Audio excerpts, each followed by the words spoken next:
আমার ভাইরা, রাসূল করিম সাল্লাল্লাহু আলাইহি ওয়াসাল্লাম সাহাবীকে আমলটা শিখায়া দিয়ে দিলেন। ও পদ্মার অন্তরালের মা, মাইকের আওয়াজ যাদের কান পর্যন্ত যায় সবাইকে বলি, বাবা কথাগুলা দিলের কান দিয়া বোঝার চেষ্টা করেন। এলাকার যুবক ভাই, বৃদ্ধ বাবাজিরা কথাগুলা দিলের কান দিয়া বোঝার চেষ্টা করেন। কয়েকদিন যখন হয়ে গেল, সাহাবীকে পয়গম্বর আমলটা শিখিয়ে দিয়েছে। এই সাহাবী পয়গম্বরের কথা মতো যখন আমল করা শুরু করে দিলেন, সাহাবী রাদিয়াল্লাহু তাআলা আনহুর সঙ্গে আমার মায়ার নবীর সঙ্গে সাক্ষাৎ হয়ে গেল। আল্লাহর পয়গম্বর ডাক দিয়া বলে, সাহাবী তুই নাকি অভাবের মধ্যে ছিলা, সম্পদে নাকি কোনো বরকত হচ্ছিল না। তোমাকে একটা আমল শিখিয়ে দিয়েছিলাম, তুমি কি আমলটা করেছো? ওই সাহাবী ডাক দিয়া বলে, পয়গম্বর আপনি আমাকে আমল করতে বলবেন, আমি কি আমল না করে পারি? ও মায়ার নবী আমার, আমি আমলটা সব সময় করেছি। সাহাবীকে পয়গম্বর বলে, সাহাবী কোন রেজাল্ট, কোন ফলাফল তুমি পেয়েছো কিনা? ওই সাহাবী ডাক দিয়া বলে, পয়গম্বর আপনার কথা মতো যখন আমি আমল শুরু করলাম, আল্লাহ পাক রব্বুল আলামিন এই আমলের বদৌলতে আমাকে এত সম্পদ দান করলো, আমার উটের ঘরে আর উট রাখার জায়গা নাই, সমস্ত ঘরগুলা উট দিয়ে পরিপূর্ণ হয়ে গেছে। আস্তে করে সুবহানাল্লাহ। ওই সাহাবী ডাক দিয়া বলে, পয়গম্বর আমার দুম্বার ঘরের মধ্যে আর দুম্বা নাই, সব ঘরগুলা দুম্বা দিয়ে ভরপূর্ণ হয়ে গেছে। ও পয়গম্বর আমার গোডাউনের মধ্যে মাল ছিল, কম ছিল, কিন্তু আপনার আমল যখন আমি করা শুরু করে দিলাম, আল্লাহ পাক আমার সম্পদে এত বরকত দান করেছে, আমার গোডাউন গুলাও মালে পরিপূর্ণ হয়ে গেছে। একটু জোরে বলা যায় না সুবহানাল্লাহ? এ মুসলমান রংপুরের ভাইয়েরা, পদ্মার অন্তরালের মা বোনেরা, ব্যবসায়ী ভাইয়েরা, দোকানদার ভাইয়েরা, মাইকের আওয়াজ যাদের কান পর্যন্ত যাচ্ছে সবাইকে বলি, কথাগুলা দিলের কান দিয়া বোঝার চেষ্টা করেন। দেখেন অবস্থা কি হয়ে গেল। ওই সাহাবীকে পয়গম্বর কি এমন আমল শিখাইলেন, যে আমল করার কারণে আল্লাহ পাক ওর সম্পদে এত বরকত দান করে দিল। ওই সাহাবীকে পয়গম্বর বলেছিলেন, সাহাবী যখন তুই বাড়ির মধ্যে ঘরের মধ্যে ঢুকবা, তখন তুই ডাইরেক্ট ঘরের মধ্যে না ঢুকিয়া তুই কয়েকবার পড়বা, কুল হুয়াল্লাহু আহাদ আল্লাহুস সামাদ লাম ইয়ালিদ ওয়া লাম ইউলাদ ওয়া লাম ইয়াকুল লাহু কুফুয়ান আহাদ। এই সাহাবী যখন তুই দোকানের মধ্যে যাবা, ডাইরেক্ট দোকানের মধ্যে না ঢুকিয়া দরজার মধ্যে দাঁড়াইয়া দাঁড়াইয়া কয়েকবার কুল হু সূরা তুই তেলাওয়াত করবা। তোর দোকানের মধ্যে কোনো কাস্টমার নাই, দোকান এখন ফাঁকা আছে, তুই বরকতের নিয়াতে সূরা ইখলাস পড় আর মালিকের দরবারে ডাক দিয়া বলো, আল্লাহ সূরাতুল ইখলাস কুল হু সূরা নাকি বরকতের নিয়াতে পড়লে সম্পদের মধ্যে, ব্যবসার মধ্যে বরকত পাওয়া যায়। ও আল্লাহ তোমার পয়গম্বরের জবান থেকে শুনেছি, আল্লাহ আমার সম্পদের মধ্যে বরকত দান করে দাও। ও রংপুরের ভাইরা, এই সাহাবী যখন বরকতের নিয়াতে সূরাতুল ইখলাস বেশি করে পড়া শুরু করে দিয়ে দিল, আমল করা শুরু করে দিয়ে দিল, অল্প কিছুদিনের মধ্যে এই সাহাবীকে আল্লাহ এত সম্পদ দান করলেন। সাহাবী বলে, হুজুর আমি একাই খাই না, প্রতিবেশীদেরকে দেই, তারাও খায়, তারপরেও সম্পদ কমে না। দিন যত বাড়ে সম্পদ যত বাড়ে, দিন যত বাড়ে সম্পদ তত বাড়ে, দিন যত বাড়ে সম্পদ তত বাড়ে, সম্পদ একটাও কমে না। জোরে বলা যায় না সুবহানাল্লাহ? আর একটু জোরে বলেন সুবহানাল্লাহ। আমার রংপুরের ভাইরা, চারটা ফজিলত বলেছি। ফজিলত বলতে বলতে অনেক কথা বলা যায়। চারটা ফজিলত আমি আপনাদেরকে শুনিয়েছি, আবারও আপনাদেরকে মুখস্থ করার জন্য শুধু ওয়াজ শুনলে হবে না, আমলও আমাদেরকে করতে হবে। আমার ভাইরা, চারটা ফজিলত বলেছি। এক নম্বর ফজিলত বলেছি, কেউ যদি সূরা ইখলাস একবার পাঠ করে আমল নামায় 10 পারা, দুইবার পাঠ করলে আমল নামায় 20 পারা, তিনবার পাঠ করলে 1 খতম কোরআন তেলাওয়াতের সওয়াব যিনি দেয় উনি কে? জোরে বলেন উনি কে? দুই নম্বর ফজিলত বলেছি ওই সাহাবী মুআবিয়া ইবনে মুআবিয়ার কথা। যেই সাহাবী মুআবিয়া ইবনে মুআবিয়া যখন আল্লাহর কাছে এরকম ভাবে তিনি সূরা ইখলাসের আমল করলেন, আল্লাহ পাক তার মাগফিরাতের জন্য ৭০,০০০ ফেরেশতা পাঠিয়ে দিয়েছে। আমরাও যদি আমল করি আল্লাহ আমাদের জন্য পাঠাইতে পারেন কি পারেন না? এমন দয়া মায়া মালিকের আছে না নাই? কথা বলেন আছে না নাই? তিন নম্বর ফজিলত বলেছি ওই সাহাবীর কথা, যেই সাহাবী নামাজে প্রথম রাকাতেও সূরা ইখলাস পড়লেন, দ্বিতীয় রাকাতেও সূরা ইখলাস পড়লেন। আল্লাহ রাসূল জিজ্ঞাসা করলেন, কেন এত বারবার সূরা ইখলাস পড়েছো? সাহাবী বলে, হুজুর আমি এই সূরাকে অনেক মহব্বত করি, সূরাটাকে হুজুর আমি অনেক ভালোবাসি, এজন্য পড়ছি। রাসূল বললেন, কিয়ামতের ময়দানে এই সূরা তার পাঠককে সুপারিশ করে জান্নাতে নিয়ে যাবে। তুমিও যেহেতু বেশি করে তেলাওয়াত করো, মহব্বত করো, ভালোবাসো, তোমাকেও সুপারিশ করে মালিকের জান্নাতে নিয়ে যাবে। চার নম্বরের ফজিলত বলেছি ওই সাহাবীর কথা, যেই সাহাবী রাসূলের দরবারে এসে বলেছেন, ইয়া রাসূলুল্লাহ, ইয়া হাবিবাল্লাহ, ব্যবসায় কোনো বরকত পাচ্ছি না হুজুর, ব্যবসার মধ্যে কোনো বরকত পাচ্ছি না, এমন একটা আমল শিখান না যে আমল করলে আল্লাহ যেন ব্যবসায় বরকত দেয়। হুজুর বললেন, ঠিক আছে, সূরা ইখলাস বরকতের নিয়তে, ব্যবসার বরকতের নিয়তে পড়তে থাকো, মালিক বরকত দান করে দিবে। সাহাবী বলে, হুজুর আপনার কথা মতো যখন বরকতের নিয়তে পড়া শুরু করলাম, আল্লাহ ব্যবসার মধ্যে এত বরকত দিয়েছে, উটের ঘরে উট রাখার জায়গা নাই, সব জায়গার মধ্যে মালামাল করে দিয়েছে। জোরে বলেন না সুবহানাল্লাহ। আমার রংপুরের ভাইরা, পদ্মার অন্তরালের মা বোনেরা, রাত অনেক গভীর হয়েছে, সামনের দিকে খুব একটা যেতে চাচ্ছি না। আমার ভাইরা, যে ফজিলতগুলি বললাম আমল করা যাবে তো ইনশাআল্লাহ? পেছনের ভাইরা একটু আওয়াজ দিতে হবে, পেছনের ভাইরা আওয়াজ দিতে হবে, আমল করা যাবে ইনশাআল্লাহ? আল্লাহ সব ভাইকে তৌফিক দান করেন, সবাই জোরে বলেন আমিন। বলেছিলাম সূরাতুল ইখলাসকে 3টি পয়েন্টে আলোচনা করব, সময় তো ভাই নেই, 12:30 পার হয়ে যাচ্ছে। তো 2 নম্বর যে কথা বলেছিলাম, আল্লাহ পাক কেন এই সূরা ইখলাসকে নাজিল করেছেন, এই সংক্ষিপ্ত 5 মিনিটের মধ্যে বলেই মুনাজাত করে দিব। 5টা মিনিট আর থাকা যাবে ইনশাআল্লাহ?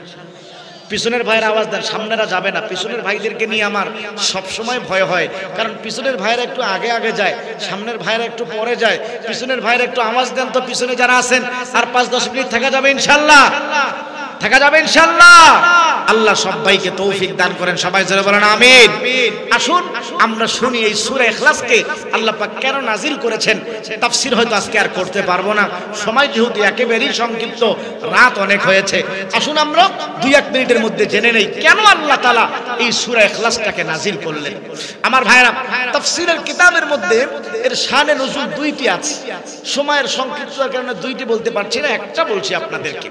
আবু জেহেল, উতবা, সাইবা, ওলীদ ইবনে মুগীরা, মক্কার কাফের বেঈমানেরা তারা আমার রাসূলের কাছে আসে, সে বলছে, মুহাম্মদ তুমি যে আল্লাহর ইবাদত করো, আমাদেরও মনে চায় সে আল্লাহর ইবাদত করি, কিন্তু মুহাম্মদ তোমার আল্লাহর পরিচয়টা তো আমরা জানি না। বলো তো মুহাম্মদ, তোমার আল্লাহর বাবা কয়জন? নাউজুবিল্লাহ, একটু আস্তে কর। পিছনের ভাইরা জোরে বলেন নাউজুবিল্লাহ। বলে, মুহাম্মদ বলো তো তোমার আল্লাহর মা কয়জন? তোমার আল্লাহর মা কে? তোমার আল্লাহর সন্তান কয়জন? তোমার আল্লাহ কারো থেকে জন্ম নিয়েছে কিনা, কাউকে দিয়েছে কিনা? এই নানান প্রশ্ন তারা করা শুরু করে দিয়েছে। রাসূল সহ্য করতে পারলেন না। এতদিন পর্যন্ত আমাকে কষ্ট দিয়েছো, আমার বেলালকে কষ্ট দিয়েছো, খাব্বাবকে কষ্ট দিয়েছো, খুবাইবকে কষ্ট দিয়েছো, সুমাইয়াকে শহীদ করেছো, কিছু বলা হয় নাই। আল্লাহ পাকের জাত ও সিফাত নিয়ে কথা বলছো, আর সহ্য করা যায় না। আল্লাহকে ডাক দিয়ে বলতেছে, আল্লাহ জরুরি করে জিবরাইলকে পাঠিয়ে দাও কাফের বেঈমানদের দাঁত ভাঙা জবাব দেওয়ার জন্য। আল্লাহ পাক বলে, রাসূল চিন্তার কারণ নাই, জিবরাইলকে পাঠিয়ে দিচ্ছি কাফেরদের দাঁত ভাঙা জবাব দেওয়ার জন্য, আমি আল্লাহর পরিচয় দেওয়ার জন্য। জিবরাইল আসলেন, সূরাতুল ইখলাস কুলহু সূরা নিয়া এবং রাসূলের মাধ্যমে ডাক দিয়ে বললেন, ওগো রাসূল আপনি জানিয়ে দেন, কুল আপনি বলেন, হুয়াল্লাহু আহাদ, আল্লাহ বেশি নয়, আল্লাহ একাধিক নয়, হুয়াল্লাহু আহাদ, আল্লাহ তিনি একজন। জোরে বলেন তো মুসলমান, আল্লাহ কয়জন? ঈমানের পরিচয় সবাইকে আওয়াজ দিয়ে বলতে হবে, আল্লাহ কয়জন? সবাই বলেন আল্লাহ কয়জন? ওই ইহুদিরা বলে আল্লাহ হলো 2 জন। জোরে বলেন নাউজুবিল্লাহ। ইহুদিরা বলে আল্লাহ হলো 2 জন, একজন হলো উজাইর, সে হলো আল্লাহর সন্তান, আর একজন হলেন আল্লাহ। আল্লাহ এবং উজাইর দুইজনেই মিলে হলো দুই খোদা। জোরে বলেন নাউজুবিল্লাহ। খ্রিস্টানরা বলে আল্লাহ হলো তিনজন, একজন হলেন আল্লাহ, আরেকজন মরিয়ম, সে হলো আল্লাহর স্ত্রী। জোরে বলেন নাউজুবিল্লাহ। হযরত ঈসা সে হলো আল্লাহর সন্তান। আল্লাহ, মরিয়ম, ঈসা তিনজনেই মিলে হলো তিন খোদা। জোরে বলেন নাউজুবিল্লাহ। আর আমার হিন্দু ভাইয়েরা তারা বলে আল্লাহ দুইজনও নয়, আল্লাহ তিনজনও নয়। হিন্দু ভাইয়েরা বলে আল্লাহ হলো 1 লাখও নয়, 2 লাখও নয়, 1 কোটিও নয়, 2 কোটিও নয়।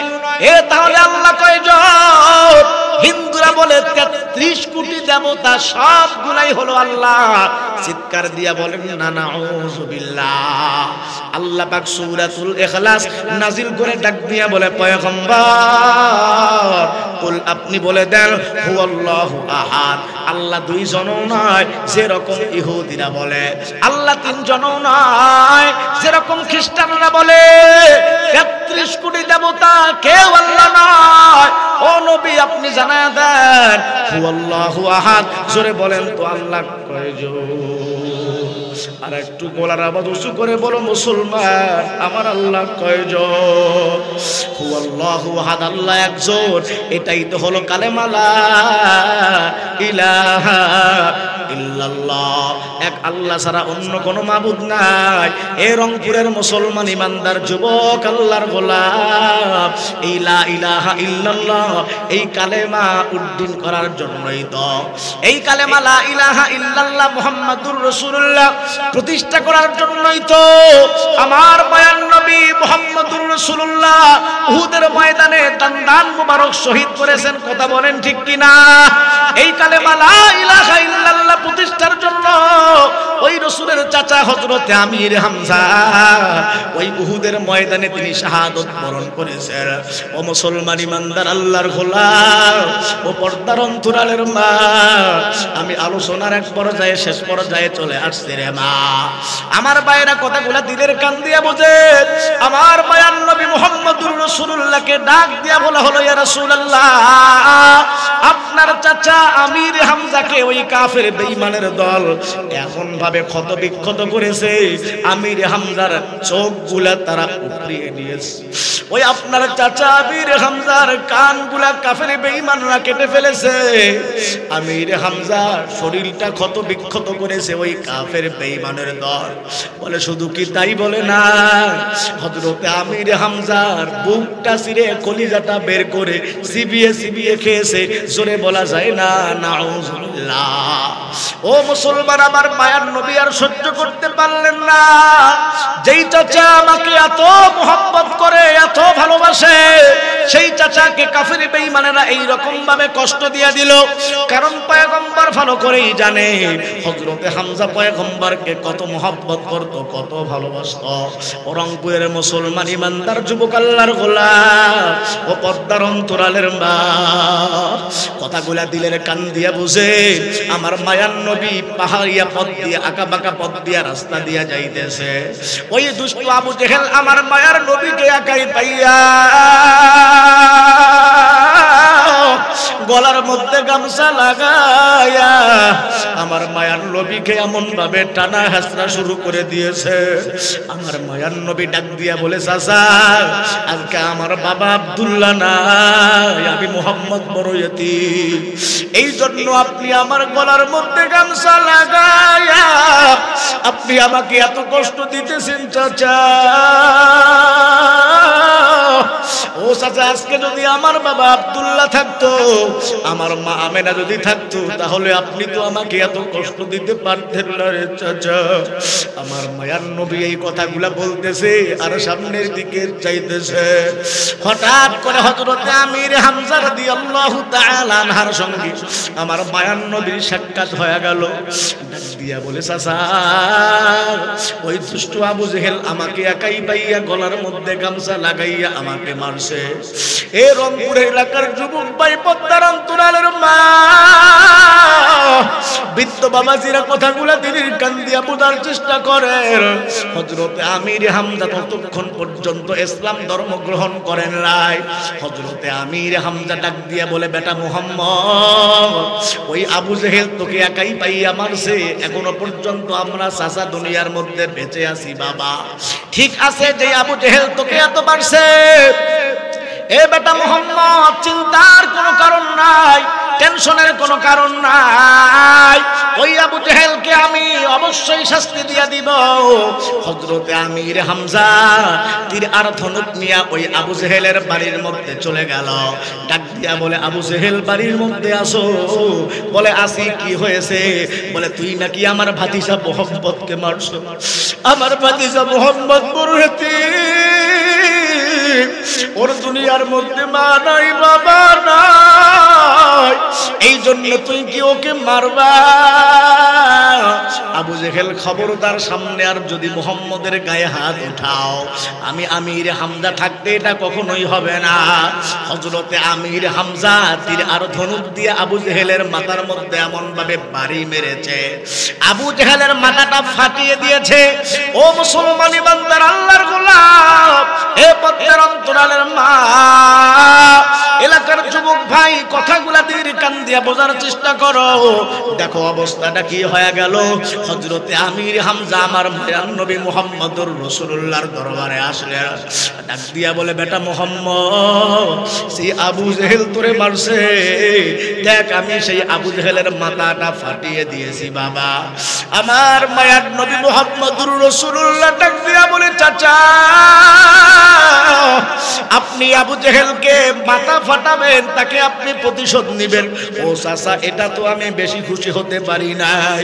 আমি তো বেশি খুশি তখনই হব যখন আল্লাহ তাআলা আমাকে যেই কালেমা লা ইলাহা ইল্লাল্লাহ দিয়ে দুনিয়াতে পাঠাইছে। ও চাচা, আপনি যদি ওই কালেমাটাকে গ্রহণ করেন তাহলে আমি আরো মুহাম্মদ বেশি খুশি হয়ে যাব। হযরতে হামজা ডাক দিয়া বলে, বেটা মুহাম্মদ, আজকে তোর আমার কলিজা ঠান্ডা করে দিব রে বাবা। তুই আমাকে পড়ায়া দে ওই কালেমা লা ইলাহা ইল্লাল্লাহ মুহাম্মাদুর রাসূলুল্লাহ। এ রংপুরের মুসলমানেরা কথা, হযরতে আমির হামজা শুধুমাত্র কেবলমাত্র লা ইলাহা ইল্লাল্লাহ প্রতিষ্ঠার জন্য সমাজের মধ্যে কেমনে এই কালেমা প্রতিষ্ঠিত হয়, সমাজের মধ্যে কেমনে কোরআন প্রতিষ্ঠিত হয়ে যায়, এই জন্য হযরতে আমির হামজা হাতটা শহীদ করে দিয়েছে, পাটা শহীদ করে দিয়েছে, চোখগুলো পর্যন্ত শহীদ করে দিয়েছে, কানগুলো পর্যন্ত শহীদ করে দিয়েছে। রংপুরের মুসলমানেরা, আমি আপনাদেরকে বলতে চাই, আমাদের যদি কখনো প্রয়োজন হয় এই কালেমা লা ইলাহা ইল্লাল্লাহ সমাজের মধ্যে প্রতিষ্ঠিত করার জন্য আমির হামজার মতো হাত দেওয়ার দরকার হয় হাত দিব, পা দেওয়ার দরকার হয় পা দিব, কলিজা যদি দেওয়ার প্রয়োজন হয় কলিজা দিব। তারপরেও বাংলার মাটিতে লা ইলাহা ইল্লাল্লাহ কালেমা উড্ডয়ন করে দেখাবো। জোরে নিয়াত করা যায় না ইনশাআল্লাহ? কারা কারা রাজি আছো দুইটা হাত তুলে আমার আল্লাহ তাআলাকে দেখাও। ও আসমানের মালিক আল্লাহ, তুমি তোমার কুদরতি নজরে তাকায় দেখো, প্রায় রাত 1টার কাছাকাছি, এত রাত পর্যন্ত তোমার মহব্বতের বান্দারা, এই রংপুরের যুবকেরা, পদ্মার অঞ্চলের মা বোনেরা কত মনোযোগ সহকারে কোরআনের আলোচনাগুলো শুনতেছে। আল্লাহ, তোমার বান্দারা এত রাত্রিবেলা নিয়াত করেছে লা ইলাহা ইল্লাল্লাহ মুহাম্মাদুর রাসূলুল্লাহ এই কালেমা প্রতিষ্ঠার জন্য যদি জীবন দেওয়ার প্রয়োজন হয়, তোমার বান্দারা জীবন দেওয়ার জন্য প্রস্তুত। আল্লাহ এই সমস্ত বান্দাগুলাকে তুমি কবুল করে নাও। জোরে বলেন আমিন।